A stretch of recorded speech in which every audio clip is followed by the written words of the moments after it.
Standing on the other side of the door is a young lady dressed in an elegant gown, looking like she's prepared for a formal or important occasion. She peers up at me expectantly with a friendly smile on her face the moment I open the door. Next to her, a little girl is clinging onto the hem of her dress with a doll that resembles a cow in her arms. I try to stifle a chuckle at her clothing. Is she wearing a tomato costume? How adorable! Excuse me, sir. May I ask if you have a room for the two of us to stay for a little while? It seems like, unfortunately, we have gotten ourselves lost and in need of a place to catch some rest. Lost? That is hardly possible in Memoria. The town is too small to get lost in. Please, Mother and I just want to stay here for the night. I pause. A fleeting thought brushes across my mind. They look oddly familiar. Sorry, have we met? I wince when I hear the rudeness in my words. Perhaps I shouldn't have asked. It's possible that I just ran into them once in town before, but with that child's tomato costume sticking out like a sore thumb, it seems unlikely that I would forget seeing them before. Oh. No, I do not believe we have. My name is Madeline, and this is my daughter, Maribel. I'm really sorry for inconveniencing you, but do you mind putting up with us for a night or two? I shake my head politely and step aside, gesturing for them to come in. Of course not. It's just my wife and I here, so we have plenty of room. Please do come in. My wife. Right. Madeline is missing. Maybe she is at the market. After all, she has always been a morning person and wakes up as soon as the sun rises every day without fail. I quickly head to her room and peek inside. The dresser is left open and her usual clothes are gone. Yes, probably at the market then. It takes me a moment to realize that Madeline has followed me, hovering behind me awkwardly. I meet her curious gaze and cough uncomfortably, wondering how to explain. Right, I have two guests now. I should be a good host. Would the two of you prefer to be in the same room? We have a child's room that's empty at the moment if you don't mind your daughter staying in there alone. I think both of us can stay in the child's room. Do you have a spare bedroll? I nod. In fact, we should have 2 extra bedrolls, left over from the time when Maribel was ill, and we would stay in her room. And we would stay with her in her room to watch over her at night. We do. Please give me a moment. I just need to find it. Where did Madeline put them? My head churns. I feel like I should know where the bedrolls are, but I can't quite pinpoint the thought. The shed? The barn? I found it! I snap back to the present right as Maribel rushes over, holding up a large bedroll triumphantly. When she moves to hand it over to Madeline, I notice the sunshine from the window glinting off the dust and specks of filth on the bedroll. I give an embarrassed cough, placing a hand on the bedroll. Would you mind waiting for me to dust it off and hang it out in the sun for a while? I apologize for the delay. Madeline gives an easy smile and shrugs, putting the bedroll in my waiting arms. Not at all. Thank you for your thoughtfulness. You don't really have to go to all of this trouble, though. No. You are guests, after all. Please, make yourselves at home while I go clean up this bedroll. My wife should be home soon. I am sure she will be thrilled to have guests. The young ladies laugh and give us a playful wink. And give a playful wink. I'm a mess. The young lady laughs and gives a playful wink. I'm sure she will indeed be thrilled. I'll do it here. Okay. Adjusting the bedroll under my arm, I bend forward a little to pat Maribel on the head. By the way, thank you. You were a great help. Where did you find the bedroll? it underneath the bed. Ah, yes, I should have guessed. Oops.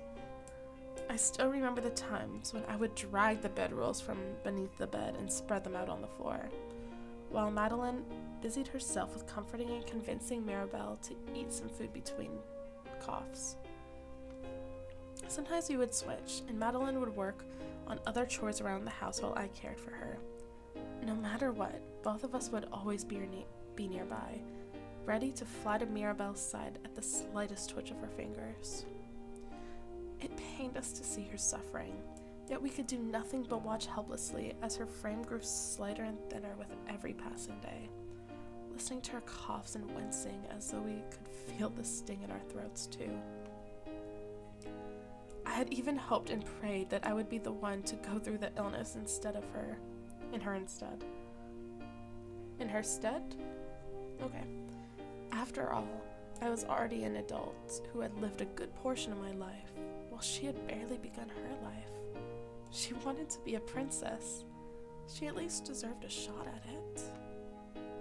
I'm sorry, are you okay?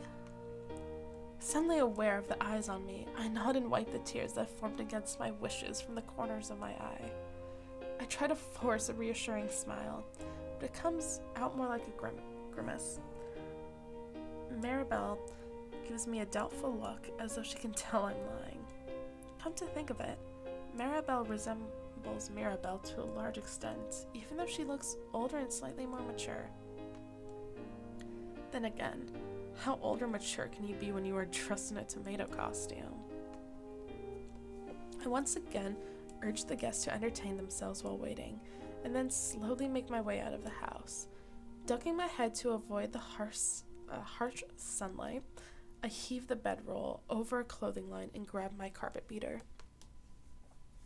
Dust clouds float through the air when I pound on the bedroll, causing me to cough a little. Madeline would have my head if she sees what I'm doing. She always glares at me disapprovingly whenever I irritate my throat with dust or smoke. Speaking of Madeline, she should be back soon, I suppose. I need to figure out how to best explain to her about the two guests sitting in our living room, though I'm sure it will go over just fine, as Madeline has always loved to entertain guests. Perhaps she can even make those egg tarts that she always likes showing off for them. Truth be told, the tarts are a bit too salty for my taste, but hopefully the guests will like them more. Finishing my task with the bedroll, I turn to walk towards the barn to let Maybelle out so she can grace her heart's content. I skid to a halt when I find a padlock there instead. My eyebrows pull together in confusion for a moment before my mind clears. Right, Maybelle is dead. Well, I guess that means my job out here is done. I head back into the house, stretching a little to get the strain out of my muscles. I feel marginally better, but my bones still ache. It seems like the bones in my body want to obey me less and less these days, to the point where merely using the carpet beater is enough to have me groaning in pain. Madeline turns around and greets me with a smile when I approach them. I took the liberty of making some tea for us. I hope you don't mind. Would you like some now? I grin widely and give an enthusiastic nod. Of course, like I would ever turn down tea. Thank you for the offer. If you get hungry, please feel free to eat anything you want. We have plenty of food after all. Maribel perks up at my words and looks at me with an innocent, sweet smile. Do you have anything sweet? I ponder her question for a moment, trying to remember the contents in my pantry before nodding. I walk over to the kitchen and pull out a slice of bread. Feeling two sets of curious eyes on me, I try to speed up my work, smearing some butter on the bread before sprinkling sugar on it. I'm sorry it's not candy, but my daughter likes this kind of sweet bread. Have I told you about my daughter Maribel? She's at school right now. I'm sure you and Maribel will be great friends, Maribel. Oh. Madeline nods approving as I hand the sugared butter bread to Maribel, who accepts it gratefully and takes an eager bite out of it immediately. Maribel chews and beams at me, the look of pure contentment and pleasure on her young face taking me by surprise.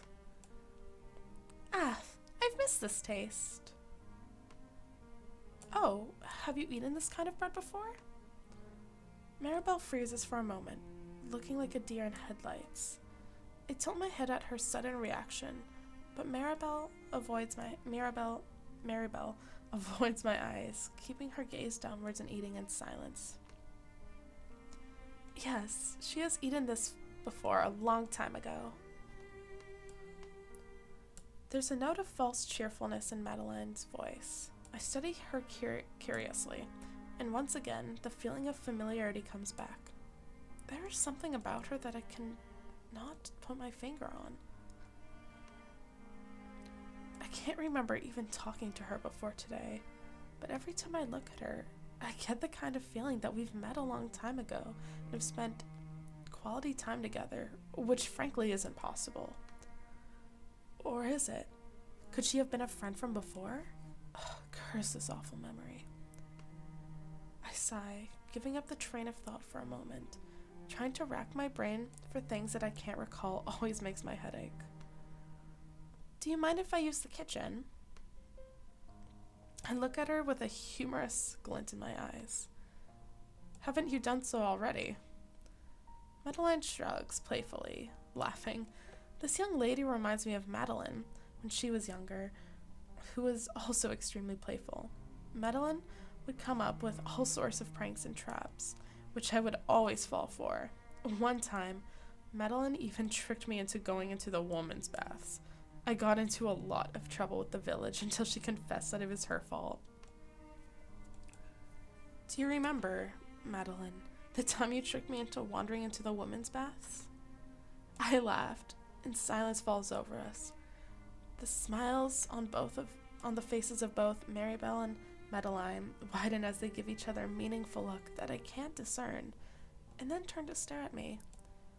How great for the three of us to be here as a family. Dinner time is a lovely affair.